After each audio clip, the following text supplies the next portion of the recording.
자, 인사하고 수업하겠습니다. 자, 안녕하세요. 예. 지금 오는 비는 겨울비입니까? 대답하기 싫으면 하지 마세요. 지난 시간에 했던 거 가볍게 복습하고 오늘 내용 가도록 하겠습니다. 지난 시간에 우리는 부동산의 특성에 대해서 체계를 잡았답니다. 기억나십니까? 예. 부동산의 특성은 토지의 특성으로 봤습니다. 토지의 특성은 토지가 처음부터 가지고 나온 특성을 자연적 특성, 물리적 특성이라고 그랬습니다.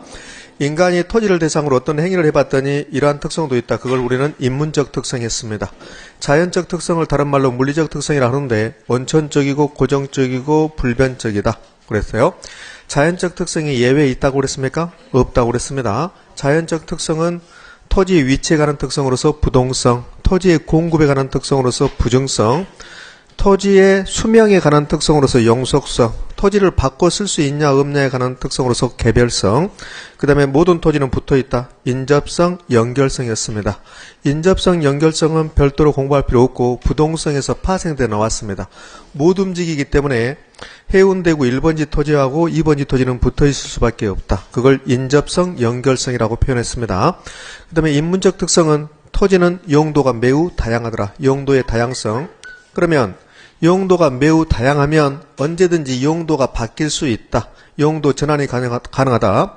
그래서 변용성 이렇게 했습니다. 그 다음에 토지는 이용 주체의 이용 목적에 따라서 병합해서 이용할 수도 있고 분할해서 이용할 수도 있다. 병합 분할 가능성.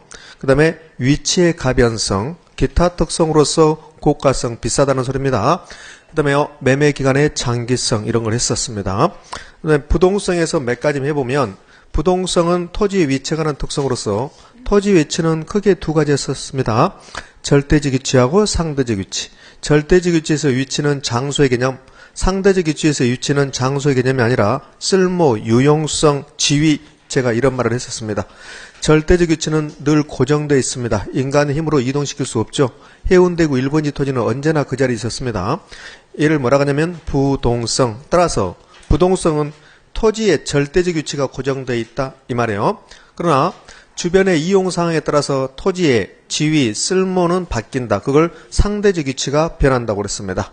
우리 해운대구에 더 나가서 부산의 사회현상, 경제현상, 행정적 현상들이 바뀌어버리면 그러면 해운대구 1번지 토지의 쓸모, 유용성은 늘 바뀐다. 그걸 상대적 위치의 가변성이라고 표현했습니다. 그걸 위치성이라고 합니다. 자, 그러면 부동성에서 파생되는 현상을 보면 모든 것을 지역적으로 만든다고 그랬습니다. 부동산 시장을 지역적 시장으로 만든다. 국지적 시장으로 만든다. 지역별 부분 시장으로 만든다고 그랬습니다. 그 다음에 주변에서 좋은 영향, 나쁜 영향을 받을 수 있다. 그걸 뭐라고 하던가요? 예부 효과라고 그랬습니다. 예부 효과는 좋은 영향 받았다. 정예부 효과. 나쁜 영향 받았다. 부예부 효과. 정의 예부 효과를 다른 말로 예부 경제. 부예부 효과를 다른 말로 예부 불경제, 예부 비경제. 그러면 1번지 토지는 주택이 있는데 2번지 토지에 쓰레기 소각장이 들어오면 2번지 토지가 1번지 토지에 나쁜 영향을 주는 겁니다. 그걸 부예부 효과라고 그래. 그러면 1번지 토지 주택의 가격을 평가할 때 1번지 토지의 가격은 떨어진다고 그랬어요. 그걸 감가라고 그랬습니다. 감가. 그런데 감가는 물리적 감가, 기능적 감가, 경제적 감가가 있어요. 근데 주위에서 나쁜 영향을 줬다. 즉 부예부가 발생했다. 그때 감가를 무슨 감가라고 합니까? 경제적 감가라고 그랬습니다. 따라서 경제적 감가, 예부 효과, 정예부 효과, 부예부 효과, 그 다음에는 예부 경제, 예부 불경제, 예부 비경제 할 것 없이 모두 다 부동성에서 파생되어 나온다. 부동성이 없으면 뭐라고 그랬습니까? 인접성이라고 그랬습니다. 인접성. 그 다음에 우리 책에는 이제 소개되어 있죠. 지역 분석을 필연화시킨다. 제가 여러분에게 말씀드리지 않았지만, 그러니까 지역이란 말, 위치란 말, 입지가 어떤 특정 물건이 있는 장소, 그걸 입지라고 하거든요. 그러니까 입지, 위치, 지역이란 말 나오면 부동성입니다. 부동성. 그래요. 그 다음에 부증성으로 가볼게요. 부증성은 인간의 힘으로 토지의 절대량을 증가시킬 수 없다. 비생산성, 면적의 고정성이라고 표현했습니다. 토지의 공급은 두 가지 측면에서 볼 수 있다. 하나는 물리적 공급, 또 하나는 용도적, 경제적 공급이 있었습니다. 물리적 공급은 이 세상에 존재하지 않는 것을 새롭게 만들어내는 것. 그걸 물리적 공급이라고 그랬습니다. 그러면 토지는 인간이 아무리 애를 써도 생산비를 투입한다 하더라도 어떠한 생산 요소를 투입한다 하더라도 토지는 물리적 측면에서 그 절대량을 증가시킬 수 없다. 그걸 뭐라고 그래요? 부증성. 그런데 용도적 공급, 경제적 공급이라는 말도 있습니다. 용도적 공급, 경제적 공급은 이 세상에 존재하지 않는 것을 새롭게 만드는 게 아니라 기존에 있었던 토지를 다른 용도로 바꾸는 거. 용도 전환을 뭐라고 그래요? 용도적 공급, 경제적 공급이라고 합니다. 그러면 토지는 용도적 공급, 경제적 공급은 가능하고 이렇게 용도적 공급, 경제적 공급이 가능하게 하는 부동산의 특성이 있었습니다. 그게 뭘까요? 용도의 다양성입니다. 용도의 다양성이라는 특성 때문에 농지가, 임야가, 택지가 될 수 있다는 소리예요. 그래요. 그러면 용도적 공급, 경제적 공급의 사례를 제가 말씀드렸는데 조성지 매립지였습니다. 이렇게 산지를 개간해서 농지로 만든다. 농지를 택지로 만들었다. 공유수면을 매립해서 택지로 만들었다. 이러한 용도적 공급은 부증성이 예외다, 예외가 아니다. 예외가 아니다. 앞에 무슨 말이 나온다 하더라도 부증성의 예외, 부동성의 예외 그러면 틀린 지문이라고 그랬잖아요. 됐습니다. 자, 그러면 우리 부증성에서 파생되는 현상을 몇 가지 해볼게요. 부증성에서 파생되는 현상. 토지는 생산비 법칙이 적용되지 않는다. 원가라는 개념이 존재하지 않는다고 그랬습니다. 그 다음에 두 번째, 부증성에서 파생되는 현상 두 번째, 토지를 이용함에 있어서 조방적 이용입니까? 집약적 이용이다. 집약적 이용이다. 집약적 이용이라는 소리는 토지는 조금 사용하고 그 토지 위에 노동과 자본의 투입량을 많이 증가시키겠다. 그게 집약적. 건물을 짓는다면 고층화, 입체화되는 겁니다. 근데 조방하러 나온다고 그랬잖아요. 조방하러. 부증성 때문에 토지 이용을 조방화시킨다라고 3번이나 출제했습니다. 그러면 5대 X다? X라고 그랬습니다. 자, 그 다음에 부증성에서 파생되는 현상을 보면 토지가 늘 부족가 돼요. 토지 부족 문제의 근본 원인, 희소성의 근본 원인, 못 만들어요. 부족해요. 그러니까 수요자끼리 좋은 토지를 가지기 위해서, 물론 제가 표현하는 것은 좋은 토지지만 시험 문제에서는 좋은 토지라고 나오지 않습니다. 그러면 입지 조건이 좋은 토지, 입지 조건이 좋은 토지를 수요자끼리 서로 구입하기 위해서 싸워요. 그것을 수요자 경쟁이라고 그래요. 그래서 토지 시장에서, 부동산 시장에서 공급자 경쟁이 아닌 수요자 경쟁으로 만들어버리는 것은 뭐다? 부증성 때문에 그렇다. 그러면 가지고 싶거든 또. 부족하면 가지고 싶어요. 우리는 공기가 스스로 만들어지니까 공기를 가지고 싶다는 생각은 없어요. 그러니까 못 만드니까 소유욕이 발생해. 그러면 가지고 싶다. 그게 소유욕이야. 그럼 소유욕이 발생했는데 그냥 가질 수 없잖아요. 대가를 지불해야 돼. 지가, 지대가 발생한다고 그랬습니다. 그 다음에 사회성 공공성이 매우 높아지는 거고, 그 다음에 정부가 부동산 시장의 개입의 필요성을 제공한다. 토지 공개념의 필요성이 근거가 된다. 이런 것들이 부증성에서 파생돼 나온 현상이라고 생각하시면 됩니다. 영속성. 토지는 물리적 측면에서 수명이 영원하다. 영속성, 불개성, 비소멸성이라고 그랬습니다. 그러면 토지는 영속성이지만 건물은 뭐라고 그랬습니까? 내구성이라고 그랬습니다.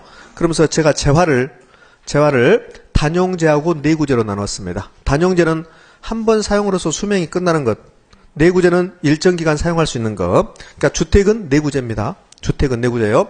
좋아요. 그러면 영속성에서 파생되는 현상은 첫 번째, 임대차 시장을 발달시킨다. 부동산의 가격을 이온화시켜버렸다. 매매 시장에서 교환의 대가인 가격, 그 다음에 임대차 시장에서 사용수익의 대가, 줄여서 용익의 대가인 임대료. 따라서 부동산학에서는 가격도 가격이고 임대료도 가격이다. 그렇습니다. 그 다음에는 부동산 관련해서 모든 것을 장기적 고려, 앞으로 어떻게 될 것인가 저는 장기적으로 생각해라. 이게 영속성에서 파생되어 나왔습니다. 그 다음에 이제 영속성에서 파생되어 나온 것은 소모를 전제로 다시 만든다는 개념은 토지에서는 있다 없다? 없다. 자, 그래요.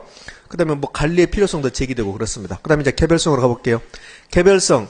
토지는 물리적 측면에서 똑같은 토지는 존재하지 않는다. 그래요? 그러면 똑같은 토지를 존재하지 않으면 바꿔 쓸 수 있다 없다? 없다. 비대체성. 다른 말로 이질성 그래. 이질성. 모두 다 다르다. 그래요? 그러면 개별성의 반대는 동질성이지. 동질성. 물리적 측면에서 똑같은 토지는 존재하지 않는다. 개별성. 그래서 비대체성. 그런데 B자를 빼버린다고 했죠. 토지는 개별성 때문에 대체 가능한 상품이 된다. X가 된다고. 그래요. 개별성에서 파생되는 현상. 일물일가의 법칙이 적용되지 않는다. 표준지 선정을 곤란하게 한다. 토지에 대해서, 모든 토지에 대해서 가격, 수익이 각각 다르다. 그러니까 1번지 토지, 2번지 토지가 다르다. 수익도 다르고 그다음에 가격도 다르다. 그걸 개별화, 구체화 시킨다고 그래. 모든 토지에 대해서, 모든 부동산에 대해서 가격과 수익이 개별화, 구체화된다. 이렇게 표현하는 겁니다. 개별성 때문에. 자, 됐습니다. 그 다음에는 그 다음에는 인접성은 별도로 할 것 없죠. 그 다음에 제가 용도의 다양성부터 해서 인문적 특성은 크게 설명하지 않았습니다. 이게 부동산 특성의 체계였습니다. 그리고 나서는 수요 공급으로 갔습니다. 자, 지금부터 수요 공급을 공부할 건데요. 22페이지. 지난 시간에 여러분하고는 어디까지 했냐면, 유량과 저량하고까지 했었습니다. 유량하고 저량. 그러면 간단하게 써보고, 처음부터 다시 하겠습니다. 수요 공급을 처음부터 다시 하는 거예요. 수요를 중심적으로 공부하고 공급은 그때그때 제가 이해됐습니까? 이렇게 하고 갈 겁니다. 오늘 학습 목표 매우 중요합니다.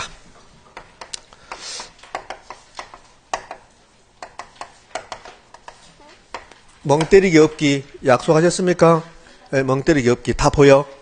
멍 때린 사람들. 첫 번째, 수요의 개념, 그 다음에 공급의 개념, 매우 중요. 두 번째는 수요량의 변화와 수요 변화라는 게 있어요. 수요 변화. 그러면 수요량의 변화와 수요 변화가 있다면 공급량의 변화와 공급의 변화도 있겠네. 맞죠? 그래요. 그럼 수요량의 변화와 수요 변화를 알면 공급량의 변화와 공급 변화는 자동적으로 알게 되어 있는 겁니다. 자, 그 다음에는요, 시장의 균형을 공부할 거야. 시장의 균형. 그냥 균형 또는 시장의 균형 이렇게 표현해요. 그런데 이 균형이 변동해. 그러니까 균형과 균형의 변동을 공부할 거예요. 그 다음에 네 번째, 탄력성을 공부할 거예요. 탄력성은 개념만 하고 갈 거예요. 자, 이렇게 공부할 건데요. 여기서 지금 하는 게서 5문제까지 가능합니다.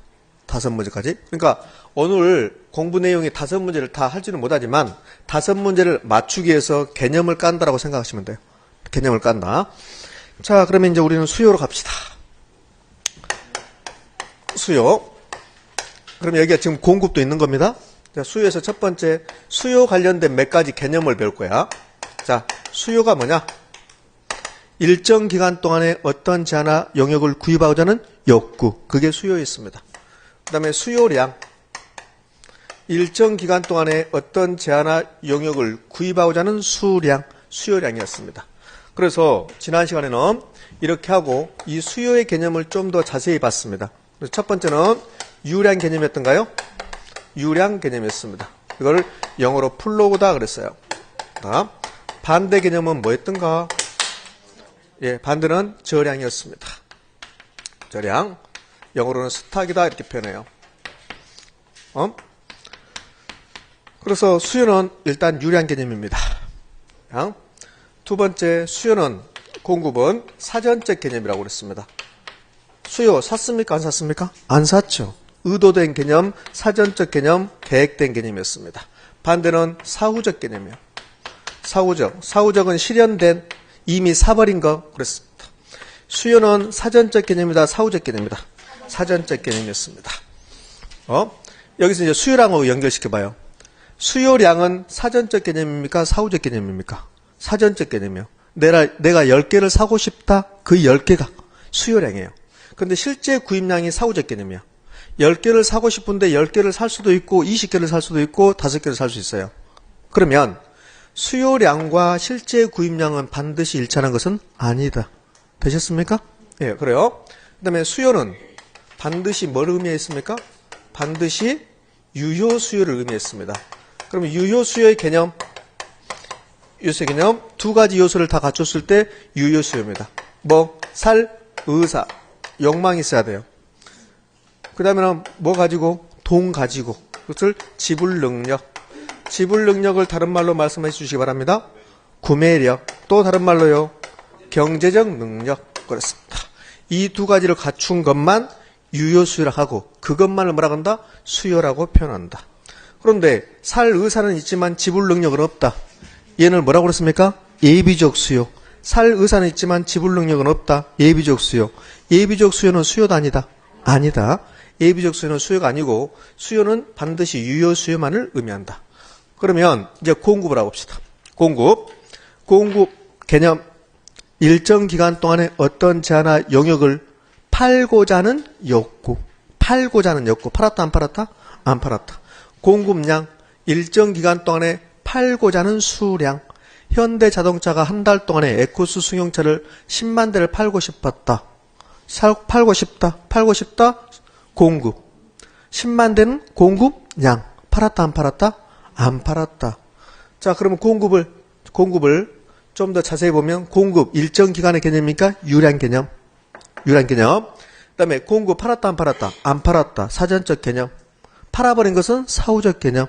그다음에 공급도 반드시 유효 공급이라고 그래. 막연히 팔고 싶은 마음만 있다. 그것은 공급이 아니야. 팔고 싶은 마음과 생산 능력. 공급은 이제 생산 능력이라고 그래. 수요는 구매력이라고 하고 공급은 생산 능력. 이걸 유효 공급이라고 하고 그 유효 공급만을 뭐라고 한다? 공급이라고 한다.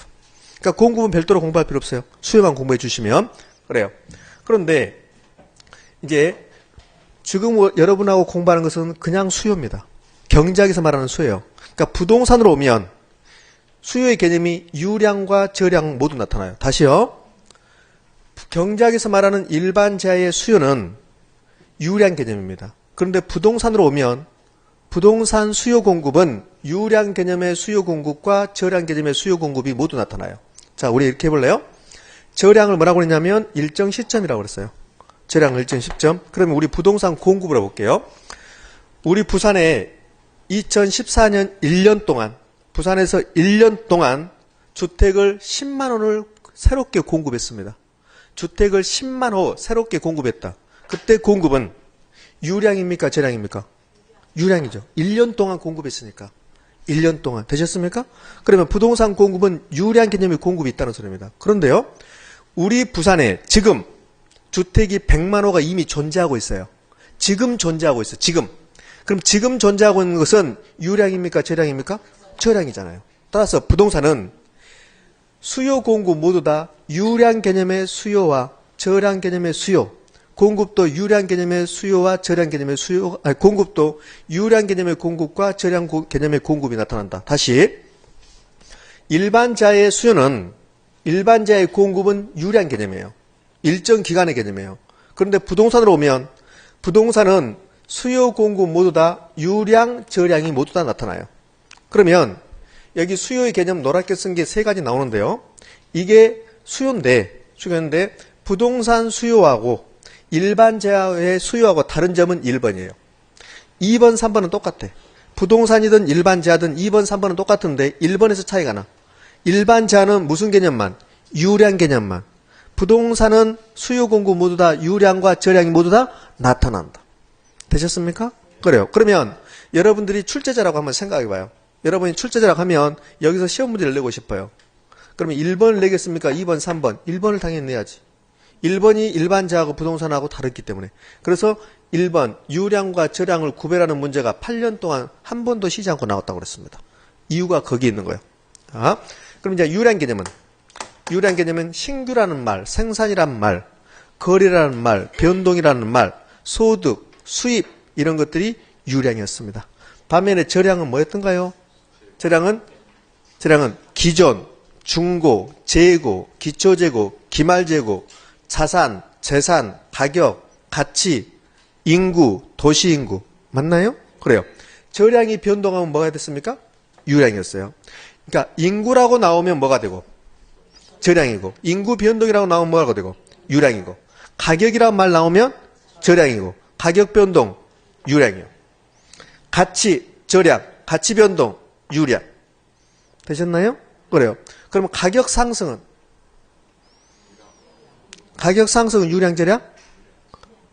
자, 가격은 저량. 가격 변화는 유량. 그럼 가격이 상승했다는 소리는 가격이 변화한 거죠. 그렇지. 그래서 가격은 저량, 가격 변화는 유량, 가격 상승도 유량, 가격 하락은 유량, 가격 변한 거니까. 이해됩니까? 그렇지. 인구 증가, 유량. 인구 그러면 저량. 인구가 변동했다. 인구가 변동했다는 소리는 인구가 증가하거나 인구가 감소했다는 소리네. 그래요. 그래서 인구 변화 나오든지 인구 증가, 인구 감소 모두 다 유량이에요. 자, 하나 물어볼게요. 유입 인구. 유량, 인구가 변한 거야. 유입인구, 유출인구, 유량, 나간 거잖아요. 그럼 순유입인구. 유량. 순유입인구는 유출인구와 유입인구를 비교한 거야. 자, 볼래요? 우리 부산에 1년 동안 10만 명이 들어왔어요. 10만 명이. 근데 5만 명이 나갔어요. 그럼 순수하게 들어온 것은 얼마? 5만. 그것을 순유입인구라 그래. 그러니까 순유입인구도 변동한 거야. 그럼 유량. 됐습니다. 자, 우리는 지난 시간에 여기까지 했습니다. 두 번째는 우리 책 순서하고 약간 달라요. 제가 하는 것은 경제학에 나온 순서대로 할 거야. 자, 우리 책을 보면 22페이지입니다. 수요의 의의 나왔습니까? 그러면서 수요의 의의 나오고 가운데쯤에 수요 법칙과 수요 곡선의 개념 나왔습니다. 23페이지 가면 수요량의 변화와 수요 변화가 나오고 넘어가 봐요. 24페이지 갑시다. 24페이지로 갔더니 양가로 4번에 수요 결정 요인 수요 함수 나왔습니다. 저는 여기서부터 합니다. 그럼 자, 어디서부터 상관없는데 저는 이렇게 할 거예요. 그래서 어떤 제하에 수요량 결정 요인을 할 겁니다. 매우 중요. 이게 전부예요. 수요에서는. 다른 말로 수요량 변화 요인 그래요. 자, 우리 이렇게 볼래요? 부산의 아파트 수요량을 결정하는 요인들. 부산의 아파트 수요량을 변화시키는 요인들 이거요. 자, F는 그냥 수는 함수식이 함수 기호예요. 그요. 아무 의미가 없어요. 여러분이 한번 생각해 봅시다. 우리 부산의 아파트 수요량 결정 요인 1번 타작은 뭘까요? 1번 타작 아파트 가격이에요. 아파트 가격. 아파트 가격이 지금 평당 1,000만 원이라 해봅시다. 그런데요, 아파트 가격이 평당 100만 원으로 떨어져요. 그러면 제가 다 하나씩 사서 여러분 드릴게요. 그래서 아파트 가격이 아파트 수요량 결정하는데 가장 1번 타자예요. 여러분들 시장에 가서요. 특히 우리 주부님들 시장에 가서 사과를 사요. 밀감을 사요. 가장 먼저 뭘 봐요? 가격 보는 거예요. 가격. 사과가 아무리 먹고 싶어도 사과 하나에 10만 원이래요. 10만 원. 나는 안 사 먹을 거야. 내 연봉이 10억이 된다 하더라도 안 사 먹을 거야. 왜? 사과 하나에 10만 원이라는 것은 적정한 가격이 아니니까. 그러니까 어떤 제하의 수요량을 결정하는 첫 번째 요인은 뭐요? 가격이요. 가격입니다. 그런데 이 수요량 결정 요인을 지금 우리 이렇게 볼게요. 아파트의 수요량 결정 요인이라 해볼게요. 이 아파트를 뭐라고 하냐면 해당 제하라고 그래. 해당 제하. 그러면 여기다 뭐라고 쓸래요? 아파트 가격 써야 되겠죠? 아파트 가격. 아파트를 해당 제하라고 그랬어요. 그래서 해당 제하의 가격이 나와요. 어떤 제하의 수요량 결정 요인에서 1번 타자가 뭐요? 해당 제하의 가격 또는 그 제하의 가격이라고 해. 그 제하의 가격. 그러면 여기를 우리는 사과라고 해봐요. 사과 수요량 결정 요인의 첫 번째 요인은요, 사과의 가격. 근데 사과를 해당 제하라고 그래. 사과를. 그러니까 어떤 제하의 수요량을 보느냐? 그럼 냉장고로 합시다. 냉장고 수요량 결정 요인 첫 번째가 뭐요? 냉장고의 가격. 그 냉장고를 해당 제하, 당해 제하, 그 제하라고 그래. 우리가 분석하는 제와 됐어요. 그 다음에는 인구. 그 다음에는 우리의 소득 수준. 부산시 인구가 갑자기 2배로 증가해요. 그럼 부산의 아파트 수요 증가하고, 부산의 아파트 사과 수요 증가하고. 자, 그 다음에 대체제란 말 나와요. 좀 어렵게 가는데. 대체제 가격도 있고, 보완제 가격도 있어요. 상식이라고 생각하시면 돼요. 상식. 이걸 어렵게 생각하면 굉장히 어려워져요. 그런데 상식을 배운다고 생각하시면 돼요. 상식이잖아요. 아파트 수요량을 결정하는 요인, 아파트 수요량을 변화시키는 요인은 아파트 가격이 1번이야. 그러면 아파트 가격이 올라갔어요. 아파트 가격이 올라갑니다. 그럼 아파트 수요량 어떻게 될까? 떨어지겠지. 그러니까 아파트 수요량이 지금 변화한 거야. 변화. 그러니까 결정 요인, 변화 요인 똑같아요. 처음에는 잘 안 되는 겁니다. 도대체 무슨 말인가 그래요. 근데 듣다 보면 아, 그거구나. 어느 순간에 무릎을 쳐요. 그러니까 그게 공부야. 그러니까 너무 긴장하지 마시고. 자, 그 다음에는 일반적으로 부동산은 일반 제하에 비해 비싸요. 자, 아파트를 수요하는 경우하고 아파트 사는 경우하고 우유를 사는 경우하고 두 개를 비교해 볼게요. 우유를 사 먹기 위해서 은행 가서 대출 받진 않아요. 그런데 아파트는 일반적으로 비싸. 그걸 고가성이라는가요? 그래요. 그래서 아파트를 살 때 자기 돈만 가지고 사는 경우는 드물어요. 은행으로부터 대출 받아요. 그럼 대출 받으러 갔을 때 첫 번째 뭘 생각합니까? 이자율이에요, 이자율. 이자율이 만약에 연 10%다. 그러면 거의 대출 안 받을걸요? 연 10%면? 이자율이 연 10%면 엄청난 겁니다. 나중에 제가 소개할게요. 이자율이 연 10%면 어느 정도 되는가? 엄청난 거예요. 연 10%면? 그러니까 아마 지금 이자율이 굉장히 낮은 수준인데 이자율이 5%만 되더라도 굉장히 높은 수준이에요. 그러니까 이자율의 높고 낮음에 따라서 대출을 많이 받을 수 있고 받지 않을 수도 있어요. 그러면 이자율이 높아졌대요. 이자율이 높아지면 이자 비용이 늘어나요. 그러면 대출을 많이 받지 않죠? 대출 많이 받지 않으면 아파트 수요는 어떻게 돼요? 떨어지는 거예요. 그래서 여기다가 이자율을 켜는 거예요. 이자율. 이자율도 있고 등등등등 엄청나게 많은 요인들이 아파트 수요량, 사가의 수요량을 결정시켜요. 그러면 질문. 어떤 자의 수요량을 결정하는 요인은 몇 개? 무수히 많다요. 지금 대체제 보완지를 설명하지 않았습니다. 나중에 할 거요. 그럼 다시. 어떤 자의 수요량 결정률은 몇 개? 무수히 많다라고 대답하셔야 돼. 어떤 자의 수요량은 결정률이 몇 개? 무수히 많다. 그런데 이렇게 무수히 많은 것 중에서 1번 타자가 뭐라고요? 가격이야. 그래서 이 가격은 다른 애들하고 차별을 둬요. 야, 나는 너희들하고 달라 그래. 그래서 어떤 자의 수요량 결정이 무수하게 많은데 이걸 나누면 크게 두 가지로 나눌 수 있어요. 하나는 그 자의 가격이야. 이하고 그 다음에 나머지 것들 그래요. 나머지 것들 그러면 자세 안 나와. 그럼 뭐라 해야 될까? 얘를 가격 이외의 요인이라고 그래요. 그러면 어떤 자의 수요량 결정 요인은 크게 보면 두 가지로 나눠져 버려요. 하나는 그 자의 가격이요. 또 하나는 가격 이외의 요인. 이렇게 불러요. 자, 정리. 어떤 자의 수요량 결정 요인은 무수하게 많은데 그런데 그 자의 가격과 가격 위의 요인으로 나눠볼 수 있다. 되셨죠? 그래요. 좋습니다. 이제 우리 가격을 한번 변화시켜 볼게요. 가격이 변화했습니다. 가격이 변화하면 그 자의 수요량은 변화할까? 수요량이 변화합니다. 자, 이번에는 가격 위의 요인이 변했답니다. 우리 부산의 인구가 변하고 부산 시민들의 소득 수준이 변하고 그 다음에 이자율이 변하고 등등등이 변했답니다. 그러면 부동산 수요량은 변화할까? 자, 가격 위의 요인이 변화했답니다. 그러면 부동산 수요량을 변화할까요? 예, 맞습니다.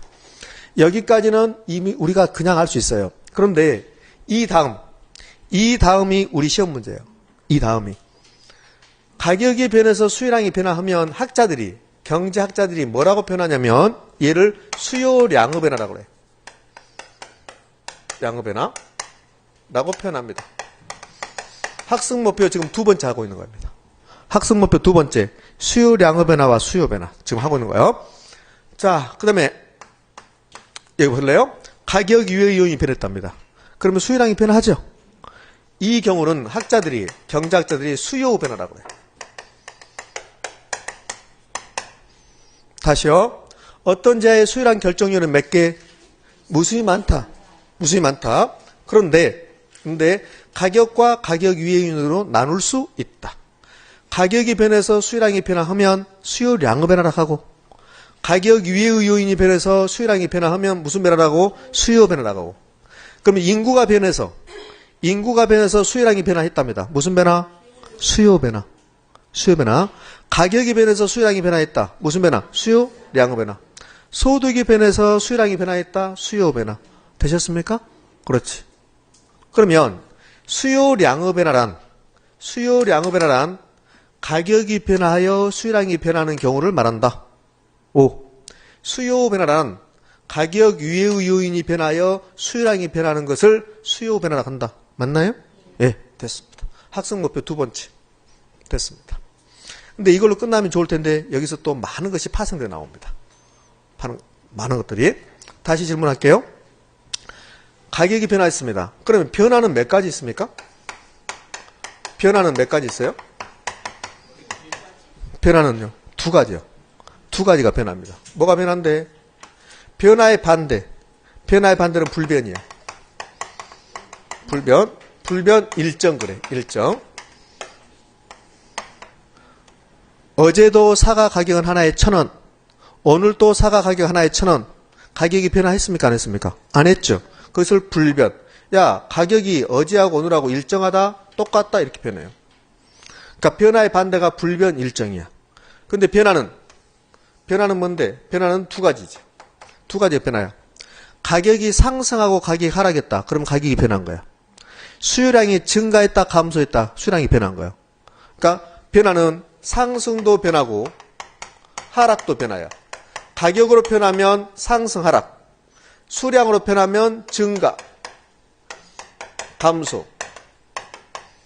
이게 변화라고. 그러면 여기 수요량 변화 요인은 수요량 증가 요인, 수요량 감소 요인 이렇게 있다는 소리야. 되셨습니까? 그럼 여기 볼래요? 수요 변화는 몇 가지 있을까? 수요 변화는 두 가지. 수요의 증가하고 수요의 감소. 변화가 두 가지라니까. 변화가 가격으로 보면 상승, 하락이 변화. 그 다음에 양으로 보면 수요량 증가, 수요량 감소. 공급량 증가, 공급량 감소. 그게 변화야. 그러면 수요 변화는 수요의 증가하고 수요의 감소. 여기 수요량의 변화는 수요량의 증가, 수요량의 감소. 어려운 거 한 거 아니에요, 여러분들. 어려운 거 한 거 아니에요. 처음에는 낯설어, 이게. 그런데 다음 주 되면 쉬워. 지난주에 부정성, 부동성, 연결성, 인접성 이런 것이 좀 낯설었잖아요. 근데 두 번 들었고 세 번 들으니까 좀 더 나아졌잖아요. 마찬가지예요. 좀 힘들 수 있어요. 힘들 수 있습니다. 자, 그럼 우리는 이제 변화하고 불변의 개념을 했습니다. 좋아. 다시 질문합니다. 다시요. 가격이 변화했다를 어떻게 표현할 수 있냐면 가격이 상승했다, 가격이 하락했다 이렇게 표현할 수 있어요. 그러면 여러분의 상식을 대답하시기 바라요. 여러분의 상식을. 가격이 상승하면 그러면 수요량이 감소할까요? 자, 이렇게 봤어요. 쓸 필요는 없고요. 가격이 상승했대요. 가격이 상승했답니다. 그러면 수요량은 감소. 자, 맞아요. 맞습니다. 그럼 이렇게 내요. 가격이 상승하면 수요량은 반드시 감소한다. 그래요. 반드시는 아니에요. 그럼 왜 반드시는 아니에요? 왜 반드시는 아니에요? 자, 그게 우리 공부예요. 가격이 상승하면 수요량은 감소해요. 그런데 가격이 상승한다고 해서 수요량이 반드시 감소하는 것은 아니에요. 그러면 가격이 상승할 때 수요량은 감소한다. 이게 옳은 편인데, 근데 일반적으로 옳은 편인데 정확히 옳은 건 아니에요. 자, 이렇게 볼래요? 가격이 상승할 때 인구가 증가한다고 봐요. 우리 부산에 아파트 가격은 상승했어요. 그럼 아파트 가격 상승만 보면 아파트 수량이 감소야. 그런데 덩달아서 인구도 증가한대요. 인구도 증가. 그럼 인구가 증가하면 수요량은 어떻게 돼요? 증가야, 증가. 그러면 가격이 상승할 때 수요량이 증가한다라고 가격이 상승할 때 수요량이 감소한다고 표현하려면 가격만 변했다고 해야 돼요. 다시요. 이 수요량을 변화시키는 요인, 수요량을 결정시키는 요인은 무수하게 많잖아요. 무수하게 많아요. 근데 이 가격이 변화했다. 그러면 수요량이 변화한다. 이렇게 했거든요. 만약에 가격도 변하고 가격 이외의 요인 얘들도 같이 변해봐요. 가격도 변하고 인구 소득도 같이 변화해봐요. 그러면 가격이 변한다고 해서 수요량이 변화한다라고 말할 수는 없어요. 이해됩니까? 다시요.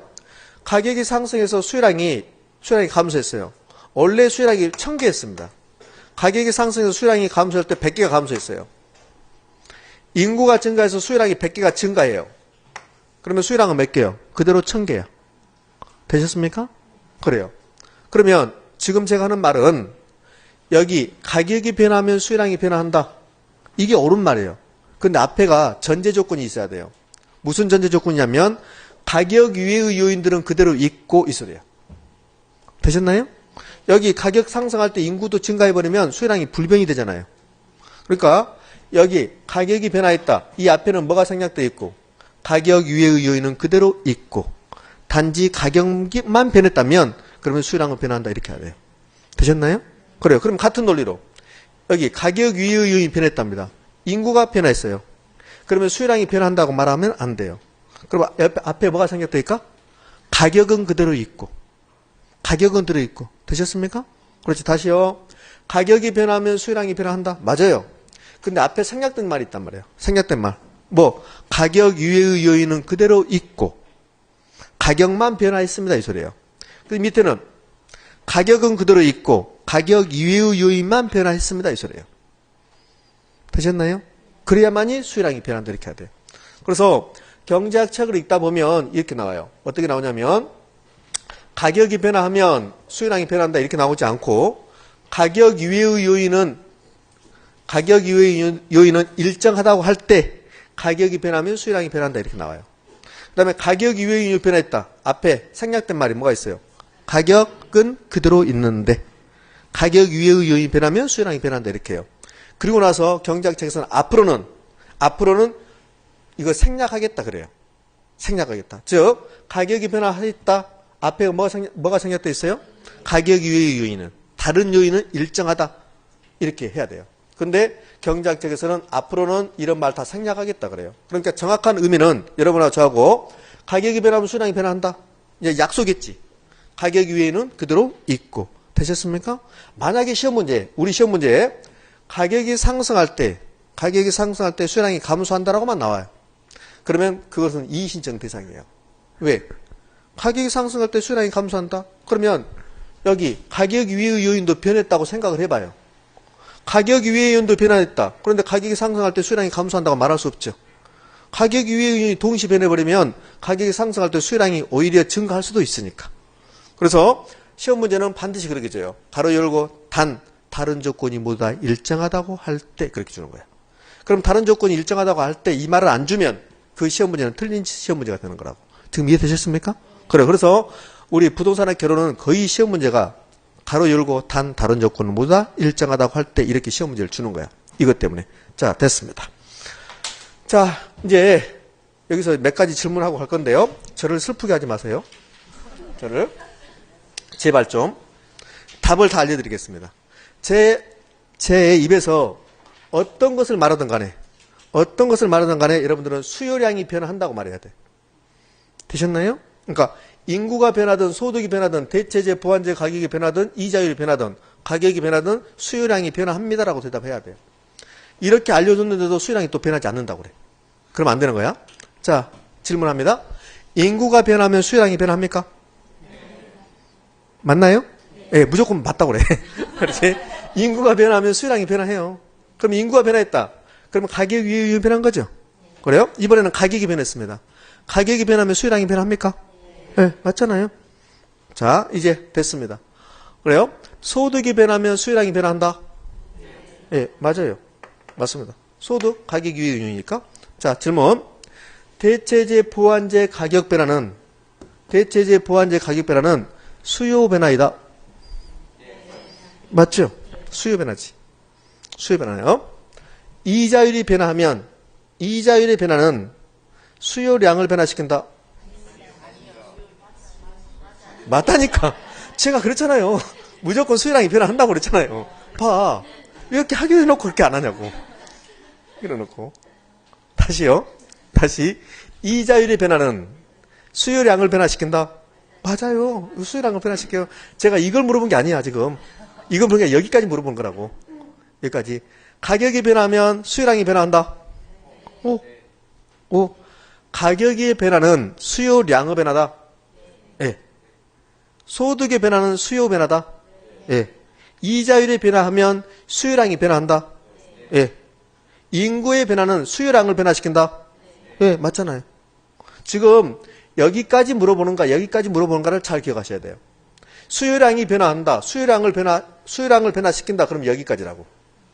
근데 수요 변화인가 수요량을 변하는가는 또 여러분 판단하시면 되고, 가격이란 말 나오면 수요 변화라고 하면 틀려요. 수요량을 변화하게 해야 되고. 가격 위의 것을 물어본다. 그러면 수요 변화. 자, 질문. 임대료의 변화는 수요 변화이다. X.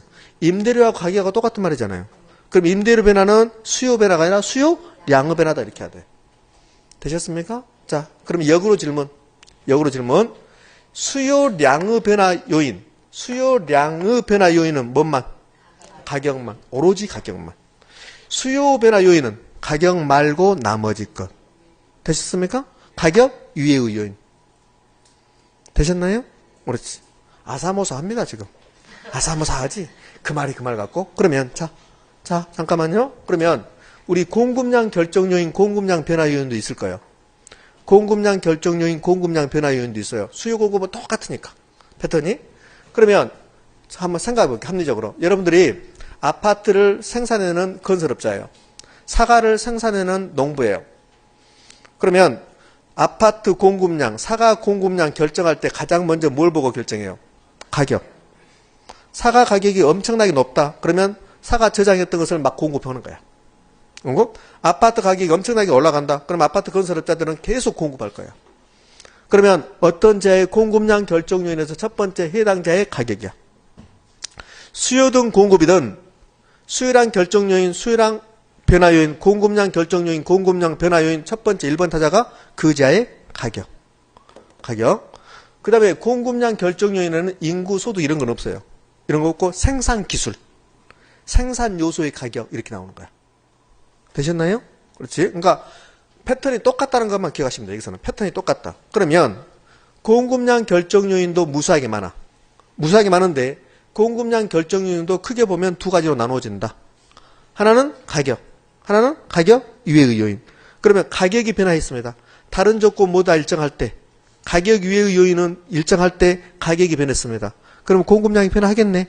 그래요? 그것을 이름을 뭐라고? 공급량이 변화하고. 가격은 그대로 있는데 가격 이외의 요인이 변했습니다. 그러면 공급량이 변화하겠네. 그때는 무슨 변화라고? 공급 변화라고. 그러면 수요 변화는 몇 가지로? 두 가지로. 수요에 뭐하고? 증가하고. 수요에 뭐하고? 감소하고. 이렇게 두 가지가 있다.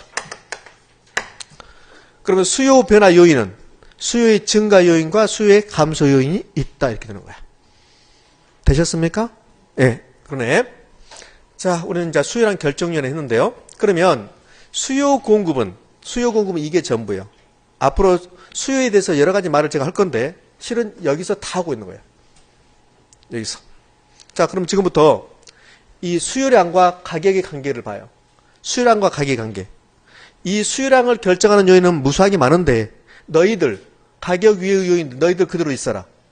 가격과 수요량의 관계만 보겠다를 지금부터 공부할 거야. 그래서 다시 책은 앞으로 가. 책은 앞으로 가서 22페이지 가요. 22페이지 중간 정도에 수요 법칙과 수요 곡선의 개념 나왔습니까? 그래요. 그걸 할 거야. 자, 그러면 이제 3번. 여기다 수요 법칙을 쓸 거야. 수요 법칙. 여기 수요량 결정 요인이 이렇게 많은데 나머지 것 너희들 그대로 있어. 그대로 있고 가격과 수요량의 관계만 보겠다. 지금 그렇게 했어요. 그럼 수요 법칙은 가격이 상승하면 수요량은 뭐하고? 감소하고. 가격이 올라가면 수요량이 감소하겠죠. 왜요? 가격이 하락하면 수요량은 뭐요? 증가해요. 이걸 수요 법칙이라고 그래. 이 수요량을 결정하는 요인은 몇 개? 이 수요량을 결정하는 요인은 몇 개? 무수히 많다. 무수히 많은데 그런데 인구부터 해서 나머지 것은 그대로 있어라. 그대로 있고 가격과 수요량의 관계만 보겠다는 소리예요. 그랬더니 가격이 올라가면 수요량이 감소하더라는 소리예요. 가격이 떨어지면 수요량은 증가하더라는 소리예요. 가격과 수요량이 무슨 관계? 반비례 관계. 반비례 관계. 이를 우리는 수요 법칙이라고 해요. 자, 법칙은 한 번 일어나는 게 법칙이 아니라 계속적 반복적으로 발생하는 것을 우리는 법칙이라고 해요. 그러니까 수요 법칙은 가격과 수요량이 무슨 관계? 반비례 관계. 얘를 마이너스 관계 그래요. 마이너스 관계 또는 감소 관계 이렇게 표현해요. 수요는 다 마이너스가 나와. 수요는 왜? 가격이 올라가면 수요량이 감소하니까 반대로 가고 있으니까. 그러면 공급 법칙으로 오면 공급 법칙은 가격과 공급량의 관계. 되셨습니까? 그래요. 그럼 가격이 올라가면 공급량은 뭐 할까? 증가시키지. 공급자는 가격이 올라가면 공급량을 증가시켜요. 여러분이 아파트 건설업자라고 한번 생각해 봐요. 여러분이 아파트 건설업자면 아파트 가격이 올라가면 아파트 공급량은 뭐요? 증가시키지. 왜 증가시켜요? 응? 공급자는 가격이 올라가면 공급량을 증가시키거든. 왜 그래요? 돈 벌려고 그래요. 돈 벌려고. 돈 벌려고 그런 거지. 돈 벌려고. 근데 돈 벌려고 그러면 자세 안 나오는 말이야. 그럼 자세 나오는 말 해야지. 학문적 용어로. 그렇죠. 수익. 이윤을 극대화시키기 위해서 그래요. 공급자의 목표는 이윤 극대화에 있어요. 이윤 극대화. 그러니까 어떤 재화의 가격이 올라가면 공급량을 증가시킨다. 왜 그런다니? 공급자가 이윤 극대화를 추구하고 있기 때문에 그래요. 그것이 학문적 용어고 우리끼리 표현하는 것은 돈 벌려고 그런 거야. 돈 벌려고. 그러면 수요법칙 나왔으니까 공급법칙. 공급법칙은 가격과 공급량이 무슨 관계? 비례관계. 가격 올라갔다. 공급량 증가. 비례관계. 그러니까 수요만 알면 공급은 자동적으로 나오는 거야. 반대로 생각해 보면 되니까. 그럼 여기 공급법칙은 가격과 공급량의 무슨 관계? 비례관계. 플러스 관계. 증가 관계 이렇게 표현하는 거야. 쓸 필요 없죠, 굳이. 자, 그럼 이렇게 해볼래요? 우리가 지금 수요자야. 수요법칙은 수요자가 가격이 올라가면 수요량을 감소시킨다는 소리야. 수요자가 가격이 올라가면 수요량을 감소시키고 가격이 떨어지면 수요량을 증가시킨다는 소리야. 왜 그럴까요? 왜 수요자는 가격이 떨어지면 수요량을 증가시키고 가격이 올라가면 수요량을 감소시킬까? 왜 그럴까요? 공급자는 이윤 극대화를 추구해요. 수요자는 만족 극대화를 추구해요. 만족 극대화. 이 재화를 내가 수요해서 소비해서 어느 정도 만족이 있을 것인가? 만족 극대화를 추구해요. 자, 지금 제가 하는 말은 좀 어려운데요. 듣고 잊어버려도 상관없어요. 여러분들 만약에요. 우리가 쓸 수 있는 재산이, 쓸 수 있는 소득이, 쓸 수 있는 돈이 무한대래요. 쓸 수 있는 돈이 무한대래. 그러면 어떤 재화의 가격이 올라간다 하더라도 수요량은 감소시키지 않아요. 무슨 말 됩니까? 그러잖아요. 네? 제가 사과를 엄청나게 좋아하는데 사과 가격이 하나에 1억 한다 하더라도 내 소득이 무한대라면 그러면 사과를 사 먹는 거야. 수요하는 거야. 무슨 말이 됩니까? 그렇지. 그런데 우리 소득은 제한되어 있어요. 한 달에 1,000만 원, 한 달에 200만 원, 한 달에 300만 원 이렇게 제한되어 있습니다. 그러면 1,000만 원으로 제한되어 있고 200만 원으로 제한되어 있는 그 범위 내에서 우리는 여러 가지 재화를 소비를 해요. 그래서 내 소득이 300만 원밖에 안 되는데 그 300만 원 가지고 어떻게 재화를 소비하면 내 만족이 극대화되는가? 그걸 추구하는 거야. 수요자는. 그러면 300만 원밖에 없는데 어떤 재화의 가격이 올라가면 그 재화의 소비량을 감소시키고 다른 재화의 소비량을 증가시켜야만이 내 만족이 극대화되는 거야. 이해되셨습니까? 그렇지. 따라서 수요법칙이 성립하는 것은 수요자가 제한된 소득의 범위 내에서 재화를 소비하고 있기 때문에 어떤 재화의 가격이 올라오면 그 재화의 수량을 감소시킬 수밖에 없어요. 지금 제가 하는 말 어렵죠? 쉽습니까? 쉬우면 좋은 거고. 쉬우면 좋은 거고요. 그러니까 근본 이유를 지금 설명한 거야. 나는 무슨 말인지 모르겠다. 그럼 생각하면 되지. 가격 올라가면 우리는 안 사잖아요. 그렇게 생각하시면 돼요. 자, 점점 어려워진다. 자, 네 번째. 수요 곡선을 그릴 거야, 지금부터. 수요 곡선. 그런데 시간은 다 돼서 10분 쉬었다 할 겁니다. 10분 쉬었다가 수요 곡선 할 겁니다.